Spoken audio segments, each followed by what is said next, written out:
प्यारे छात्रों, सामाजिक शोध विषय के ऊपर पिछले दिनों से कक्षा में चर्चा होती आ रही है।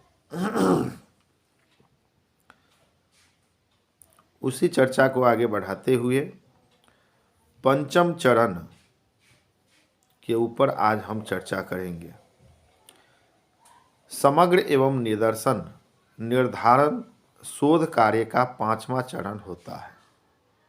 समग्र का तात्पर्य उन सब से है जिन पर शोध आधारित है या जिन पर किया जा रहा है। उदाहरण के लिए, यदि हम किसी विश्वविद्यालय के छात्रों से संबंधित किसी पक्ष पर शोध करने जा रहे हैं तो उस विश्वविद्यालय के समस्त छात्र अध्ययन का समग्र होंगे। इसी तरह यदि हम सामाजिक आर्थिक विकासों का ग्रामीण महिलाओं पर प्रभाव का अध्ययन कर रहे हैं तो चयनित ग्राम या ग्रामों की समस्त महिलाएं अध्ययन समग्र होंगी।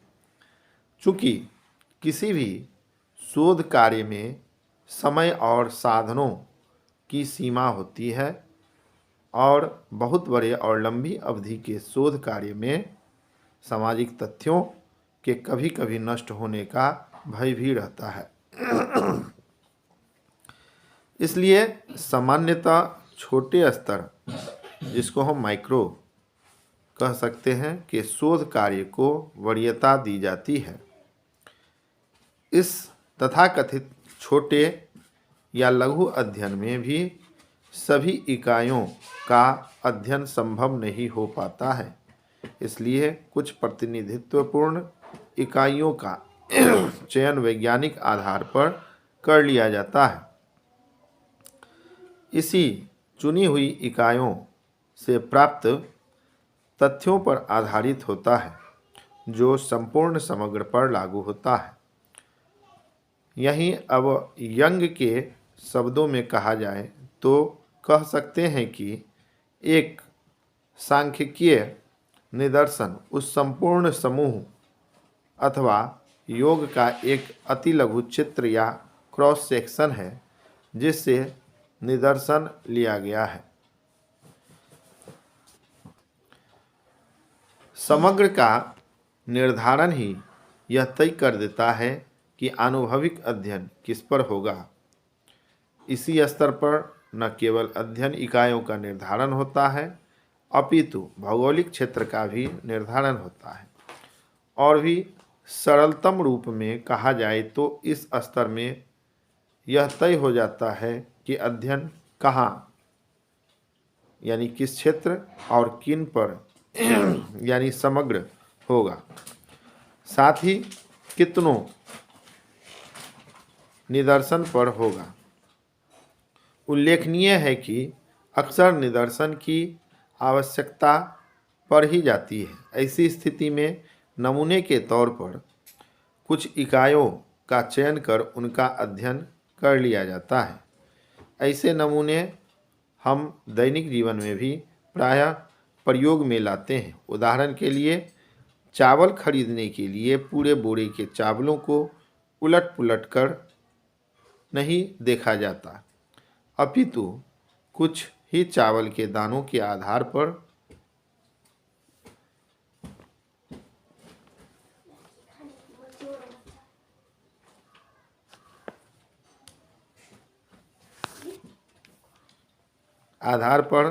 संपूर्ण बोरे के चावलों की गुणवत्ता को परख लिया जाता है। इसी तरह कुकर में चावल पका है कि नहीं को ज्ञात करने के लिए कुकर के कुछ ही चावलों को उंगलियों पे मसलकर चावल के पकने या न पकने का निष्कर्ष निकाल लिया जाता है। इस तरह यह स्पष्ट है कि ये जो कुछ ही चावल संपूर्ण चावल का प्रतिनिधित्व कर रहे हैं, यानी जिनके आधार पर हम उसकी गुणवत्ता या पकाने का निष्कर्ष निकाल रहे हैं। निदर्शन दैट मीन्स सैंपल ही है। गुडे और हार्ट का कहना है कि एक निदर्शन, जैसा कि इसके नाम से ही स्पष्ट है, किसी विशाल संपूर्ण का लघु प्रतिनिधि है।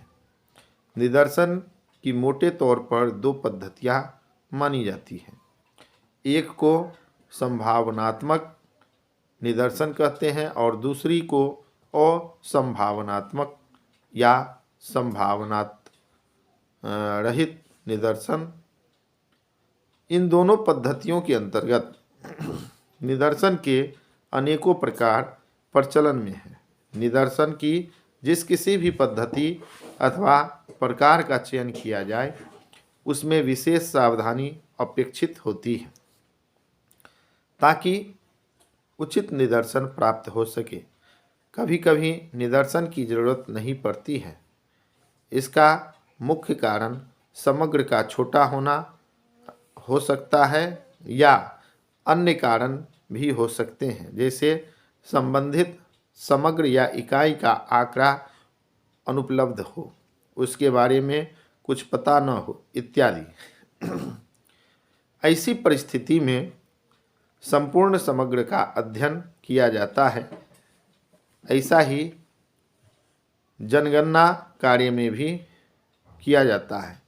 इसीलिए इस विधि को जनगणना या संगणना विधि कहा जाता है और इसमें समस्त इकाइयों का अध्ययन किया जाता है।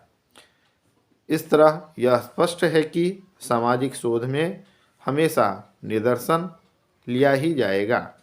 यह जरूरी नहीं होता है, कभी कभी बिना निदर्शन प्राप्त किए ही संगणना विधि द्वारा भी अध्ययन इकाइयों से प्राथमिक तथ्य संकलित कर लिए जाते हैं। प्यारे छात्रों, अब हम अगली कक्षा में अगले चरण के ऊपर विस्तार पूर्वक चर्चा करेंगे। अभी सैम्पलिंग दैट मीन्स निदर्शन के ऊपर शोध कार्य में एक आवश्यक तत्व है, इसके ऊपर चर्चा हुई है। हमें आशा और विश्वास है कि आप इस कक्षा का गहन अध्ययन करेंगे और अपनी भूमिका सामाजिक उत्थान में करेंगे। अपनी वाणी को हम यहीं पर विराम देते हैं। धन्यवाद।